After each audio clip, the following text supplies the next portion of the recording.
দর্শক আসসালামু আলাইকুম। আমি এই মুহূর্তে দাঁড়িয়ে আছি রংপুর মেডিকেল কলেজের ঠিক সামনেই।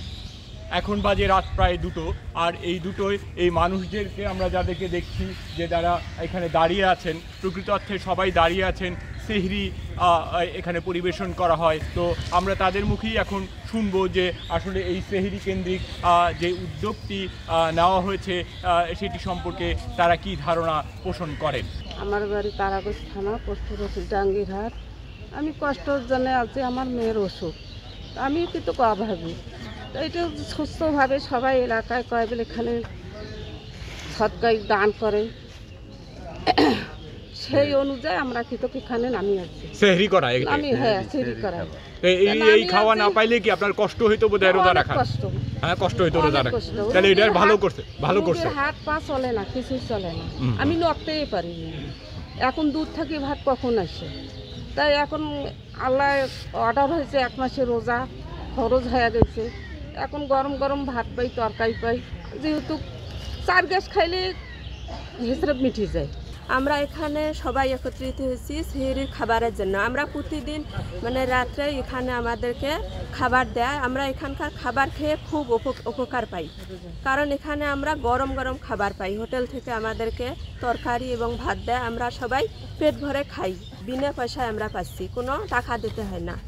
প্রথম রমজান থেকে শুরু হয়েছে, সেহরির ব্যবস্থা করছে ভাইয়েরা, কিন্তু সেহরিটা খুবই ভালো দিতেছে, মেডিকেলে নাই। এই জন্য রুগী নিয়ে টানা হাসরা মহিলাদের বাইরে যাওয়া সম্ভব না, অন্ধকার রাত। এখন এখানে করছে, এটা সুবিধা হয়েছে, সবাই প্রতিদিনই আমরা রমজানের সেহরিটা পাই হাতে। আমি জয়পুরহাট থেকে এসেছি। আমি মেডিকেলে সেহরির জন্য রোজা থাকতে পারিনি, আমি সেহরি পাচ্ছি, আমি রোজা রাখতেও পারছি। আসসালামু আলাইকুম। আমরা এসেছি সিআরসি রংপুর বিভাগের পক্ষ থেকে। প্রতিবারের ন্যায় আমরা এখানে রুগীদের সঙ্গে আসা যে মানুষগুলো যারা সিউরি কেনার সামর্থ্য থাকে না বা কিনতে যেতে পারে না, যে মহিলাগুলো, এই মহিলাগুলো করোনাকালীন সময় থেকে আমরা শুরু করে আজ অবধি আমরা এই কর্মকাণ্ডটা পরিচালনা করে আসছি রংপুর মেডিকেল কলেজ হাসপাতালে। তো এটা মানবিক দৃষ্টিকোণ থেকে যে মানুষ রোজাদাররা যখন না খেয়ে রোজা রাখে, সেই কারণটা থেকে আমরা বিবেচনা করি যাতে রোজাদার মানুষগুলো এই চিড়িটা খেয়ে রোজা রাখতে পারে।